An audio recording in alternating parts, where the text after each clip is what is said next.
People of the internet,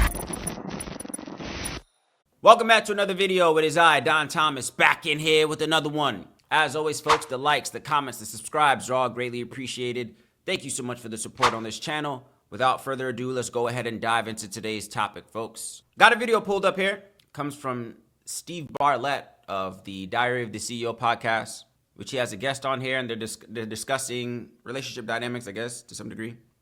This video in particular is entitled, Why You Need to Keep Secrets from Your Partner. Of course, as I usually do, folks, I see a title, strikes my interest. I like to share my thoughts. I encourage you guys to share your thoughts down in the comment section below. Let's get into it. Should you keep secrets from your partner? This is big. Yes. So many people are like, oh, don't say that. This is crazy what you're saying. There are quite a few studies on a concept called selective disclosure.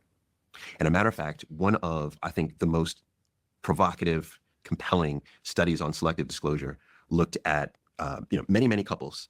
And one couple or one group was told to be entirely transparent to your partner. So tell them everything, every issue, every concern that pops into your mind, tell them, right? That's full transparency. Then the other was selective disclosure. Now, what is selective disclosure? There are rules to selective disclosure. One is that you share information that's relevant, right? You share information that considers their emotions, information that considers their boundaries, information that acknowledges the future of your relationship, that is timely, and the tone is very important, how it's delivered. That's selective disclosure. So this group was told to do that. What do you think happens at the end of the experiment? Everyone in the transparent group, they've killed each other. No, I was going to say, Jesus. No. They haven't killed each other. But the group that had selective disclosure has higher satisfaction, less conflict, more autonomy in their relationship. So it's very important to know that what I say secret is I'm saying you have to selectively decide. And I think selective disclosure is a concept we should spend more time thinking about. So give me an example of something that I shouldn't say to my partner. Okay, so once again, it depends what your partner's boundaries are, right? So you discuss these boundaries, you know all these things. But just generalizing, I'll give an example. So your partner always leaves the cap off the toothpaste. Always. It annoys you. It annoys you, right? It annoys you. However, you know your partner is going through a lot of stress at work. They're working on a new project. Is it the right time to bring up the fact that the cap annoys you? Probably not. Probably not. Here's a juicier one. Your ex slides into your DMs and wants to congratulate you. And it's platonic. It's congratulations. You respond back. Thank you. That's it. Nothing more. Look at you speaking from experience. Was it on the new book? What was it on? What did you congratulate? Was it the podcast? Congratulations on your new podcast. Thank you. Yeah. Archive, delete, block. Right? It's like, thank you. Right. So boom. You know your partner is working through trauma around jealousy. Do you run home and say, so-and-so sent me this message? Probably not, right? So selective disclosure means that you're taking into consideration the relevance of the information, their boundaries, their emotions, etc. It truly is a concept that I believe will help to increase satisfaction and lower conflict in your relationship. Let's pause it right there real quick, man. Very interesting topic, man. Of course, as you know, on this channel, I like to diversify the palette of a little bit of the things I like to speak on. And relationship dynamics has been one of the things that I like to kind of touch on, man. Again, the dynamic between men and women, especially in our modern day dating scene, us millennials, Gen Zs, or just anybody in general. Of course, I feel like we can all find some takeaway value in these topics, man. So, of course, the video again was entitled, Why You Need to Keep Secrets from Your Partner. Thought that was a very interesting topic, man. So, of course, you were talking about, I guess you were saying like selective disclosure, right? And transparent disclosure, what are the cases? So you have couples who believe, hey, man, we need to be telling each other every single thing, every single aspect of our lives, the ins and outs, things that are happening, whatever the case is. And then, of course, you heard the gentleman saying that there's such thing as selective disclosure, which takes into consideration your partner's feelings, emotions, the timing, and the severity of the things that you want to disclose.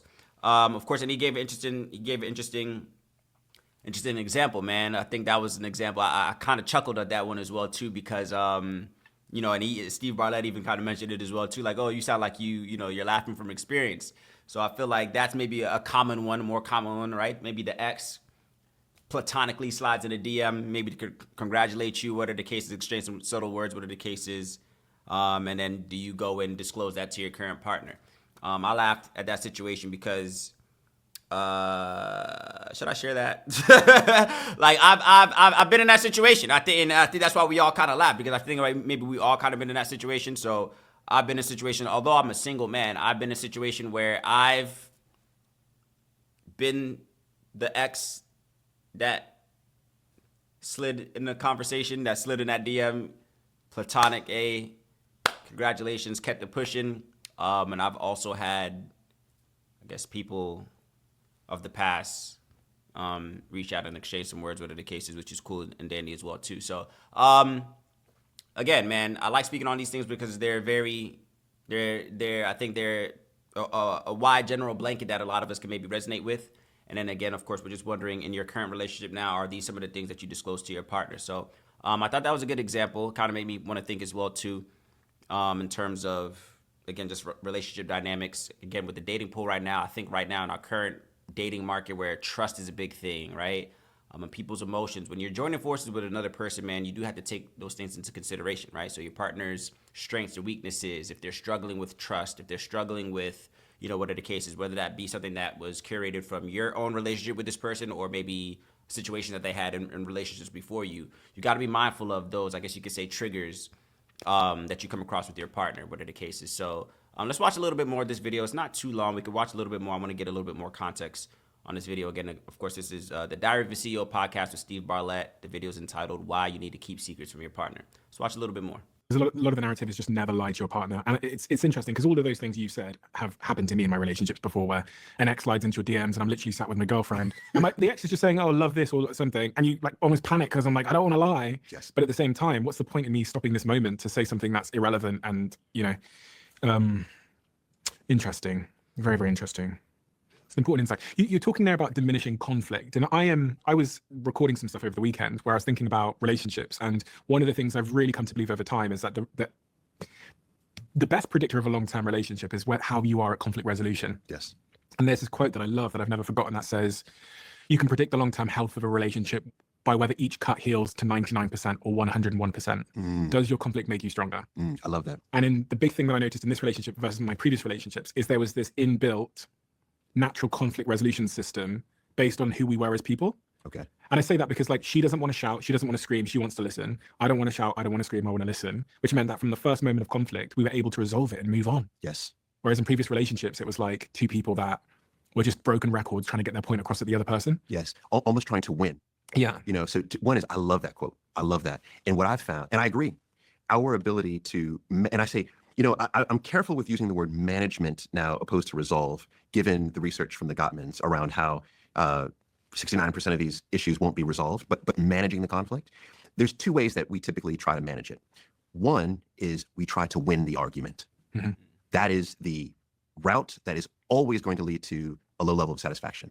The other route is to try to gain understanding about why your partner thought that. So it's just simply, I just want to understand, right? Should you apologize? Absolutely. Should you always apologize? All right. So here's what the research shows. I will say this. When I was writing the book, I was writing a chapter on apologies.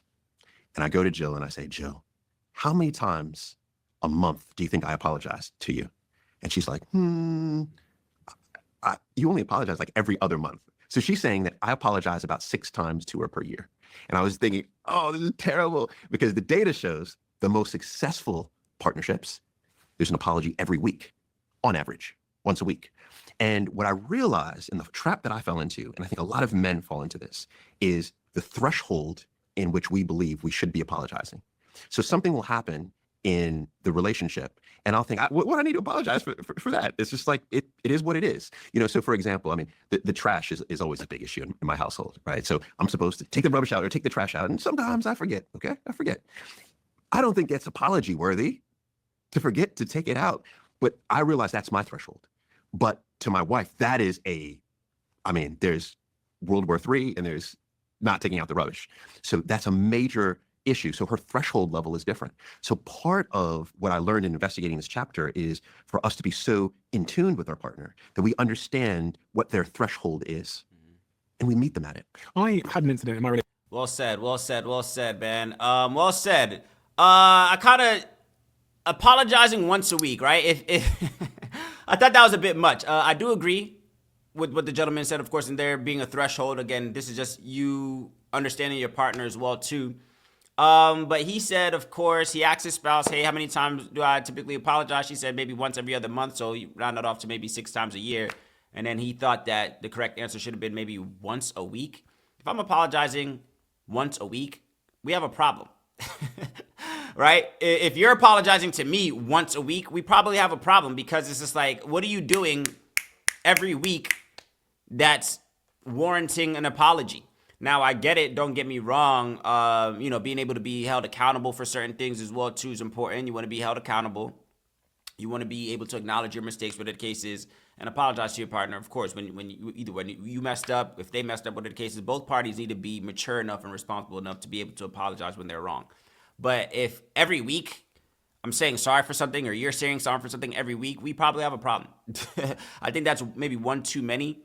But I do believe that there is power in an apology, man, especially if we are, a union just trying to work towards something. I think that is indeed responsible, mature, and the healthy thing to do in a relationship, man. So very interesting topic, man. Of course, they kind of go into that as well too. Why you need to keep secrets from your partner.